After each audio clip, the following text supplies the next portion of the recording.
Now, I want to bring another fact to your notice. When this civilian airport expansion was envisaged, there were supposed to be 12 aero bridges originally in the entire plan. All of a sudden, because Navy was not giving the land, Navy was not ready to open out from 8:30 to 1, it is further brought down to only 6 aero bridges. That means, originally what expansion was thought, originally what was thought, we will make the airport this big for so many planes to be parked, so many planes to land, have a parallel runway. All this cannot happen. So how are you going to push the Navy? You tell me. Number 2. Number 3, a big issue is sought to be made about airport parking. I have explained it on the floor of the house. In fact, I forgot to carry the huge diagram with illustration. What I have, I can give it to the organizers. I can send them a copy. The present parking, which was denotified of 36,000 square meters, is about 900 meters away from the new terminal. The land which is envisaged to be given to the Navy is only 150 meters away. Only what has happened is Navy is claiming this land which is not their land. It is outside their compound.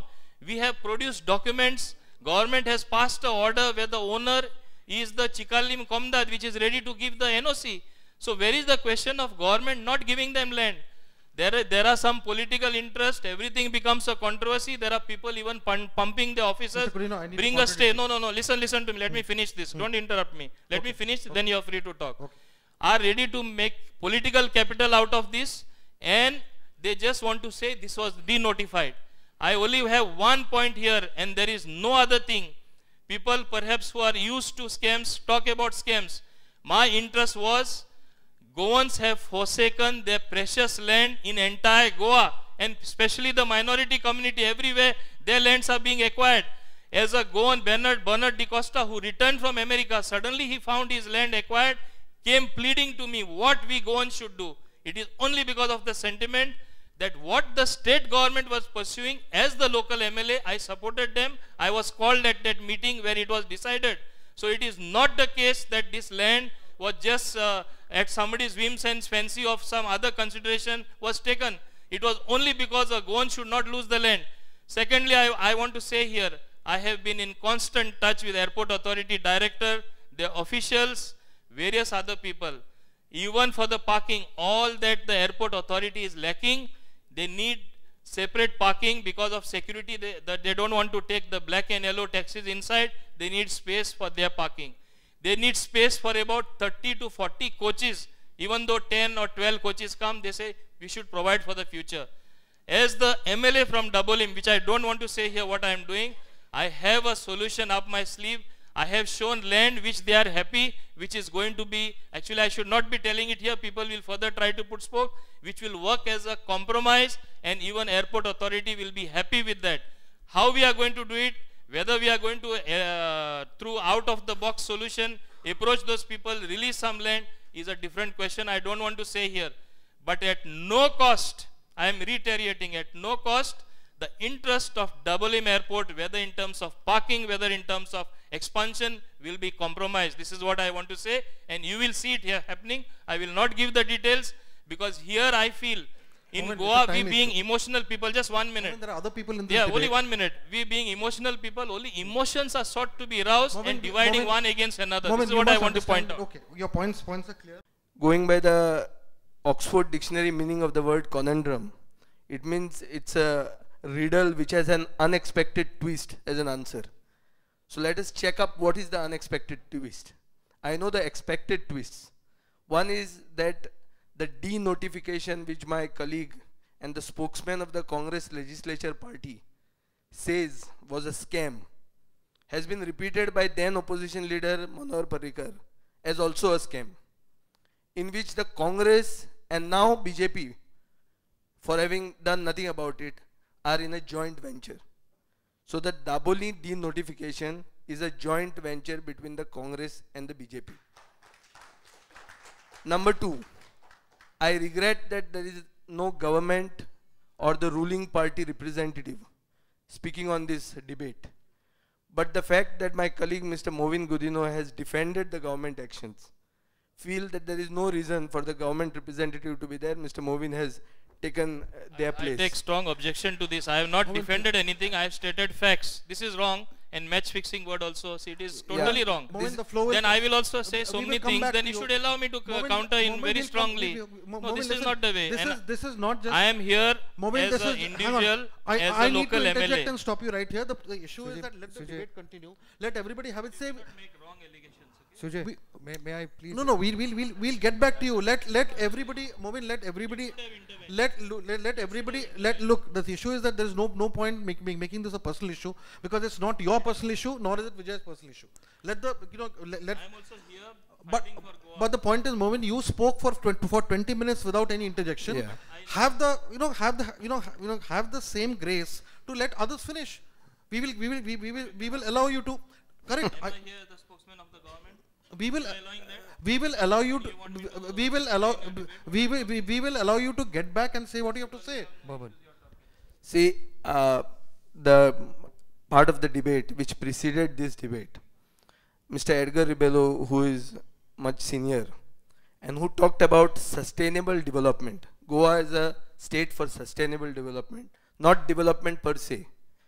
Now I believe that when we are talking about sustainable development, we don't talk about figures. We don't talk about Goa being a platform for carrying cargo from somewhere else and going through Goa. Goa has to be for the Goinkar. What benefits Goa most? Now tourism is what we have to talk about. The state government today does not even have a tourism policy. It does not even know which tourists to cater. In the Legislative Assembly, we have exposed the state government to be tapping tourism potential in Nepal, which is much poorer country than India, than Goa. So nobody from Nepal is going to come here other than the watchmen and the Gurkhas who come here to work. And these people spend 26 lakh Indian rupees, which in the Nepalese form become 80 lakh rupees to get tourists from Nepal to Goa. So the government of Goa has no tourism policy, first. Number two, there is an huge haste in trying to start Mopa, when processes for Mopa have as yet not started. Mr. Edgar Ribeiro talked about one airport either being in Mopa or in Sindhudurg. I beg to differ on this, because the ex-civil aviation minister and the present MP from North Goa has said that Chippy in Sindhudurg will anyway come, whether Mopa comes or does not come. So that fear, that ghost that is being created in Goa, that if you don't allow Mopa, Chippy will come. This is a hoax. Secondly, the environment clearance aspect. The Chief Minister has lied that the environment clearance is on the way. The environment clearance process has not even started. The public hearings have not started. The public hearings in the case of Sindhudurg have been completed in 2010. The processes are over. There is no objection from the locals. Here there is huge objection from the locals. It is a PPP model that is being formulated. The state government's vision document has clearly said that 80% of the land has to be acquired by the private player. If 80% of the land is not acquired, then we will not go ahead with the land acquisition. Still the state government has gone and tried to acquire 80 lakh square meters of Goan agricultural land, displacing a Goan farmer from Mopa. So is the Goan farmer from Mopa not a Goan? Is he not a Goinkar? You are talking only of Bernath Costa being a Goan. Where is the Goan farmer from Mopa? Why is the Goan population and the Goan government not thinking about a Goan farmer from Mopa? And Mr. Movin Gurino has said that a right-thinking government will not allow Dabolim to close down. I don't know whether he agrees that this is a right-thinking government which we have in place. And I do not know how the opposition can agree that there is a right-thinking government in which you are not a part of the ruling party. And more so, when you are trying to bring about an argument that Air Force One has to land in Goa, that Mr. Obama coming in Goa would have brought about some sea change in Goan economic status. I feel that these are just arguments. We have had experts like Mr. Kurana and Mr. Rao who have said that dual airport system, which ICAO has firmly said is not viable. It is either commercially not viable and not feasible. I don't know which study says that this is feasible. On the floor of the House in the Assembly, I have demanded that a comprehensive airport development strategy, which ICAO asks for, should be decided. You show us the comprehensive airport development strategy. Does the government have it? Does the government have the in-depth study which ICAO calls for? Why is the government running away from an in-depth study? Why is the haste to try to go for the second best option? The ICAO very clearly says that the two airports is the second best option. What is the haste of the present government to run for this second best option? And just now Mangirish Raikar before has said there is a third player. I don't know whether Savio mistook him or overlooked that part of it. He says there is a third player. Who is the third player? The Chamber of Commerce speaks for capitalists. They are not interested in the emotions and the people of Goa. We are elected by the people of Goa. We are come here to defend the Goikar. We are not come here to think in the national perspective. Entire, Mr. Movin says that lands have been acquired from Goans. My lands have been acquired. Lakhs of square meters of land belonging to my family have been acquired.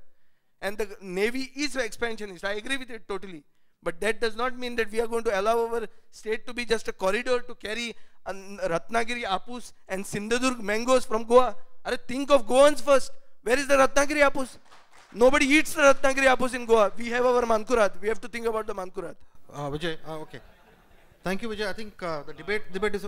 Moment, just one second. I'll hand over the floor to you. But the idea is, before we do this, I think I'll get my colleague, who's the deputy editor of the Goan, Ajay Thakur, into it. And I'd request Ajay to dwell on one point. Of course, he can dwell on others if he wants to.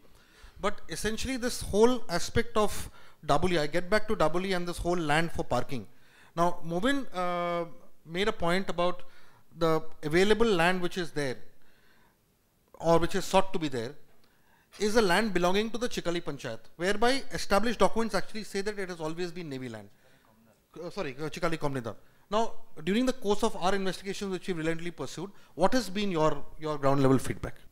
Before we go into that part, there's just one point that I want to make over here in this forum. All of you have been talking about Dabolim, but no one has actually traveled to Mopa. I'm going to talk about Dabolim, but there's definitely one thing all the leaders should actually spend a whole day over there, and then you will know what it means being over there. And it's not as simple as it seems it is, when you know people who have been living there for 200 years are just thrown out. Coming back to this whole thing about the extra available land. It's a very simple thing. The government of Goa has set up a website. It's called DSLR Space Goa. The moment you type, you just go over there. And we have with us two pieces of document. One, which is a very recent one, which shows that a specific survey number, which has got a larger packet, which belongs to Ministry of Defense, and a new inclusion, which is Chikalam Kamdad land. And if you see the same property roughly 6 years ago, and it is only in the name of Ministry of Defense. That's one. So we unearthed this. I mean, all of you, after this debate, can actually have a look at this, because this is very important for you to understand how your government can actually cheat you with a little help from anyone actually. And what has happened is, in the beginning, in 1960s, this land was acquired by the Ministry of Defense. It was not actually acquired by the Ministry of Defense, correction. Lands are not acquired by any central agency. It is done by the state. And the state government had acquired this land at that point of time and given it to Ministry of Defense. It was not given to Navy, correction. It is never given to Navy, Air Force, or anyone else, Army. And this is the very land which is sought to be acquired right now for parking? Yes. This land was acquired and it was given to Ministry of Defense at that point of time. We have with us concrete evidence. It's a sheet out of the DSLR documents. It's not created or concocted by anyone.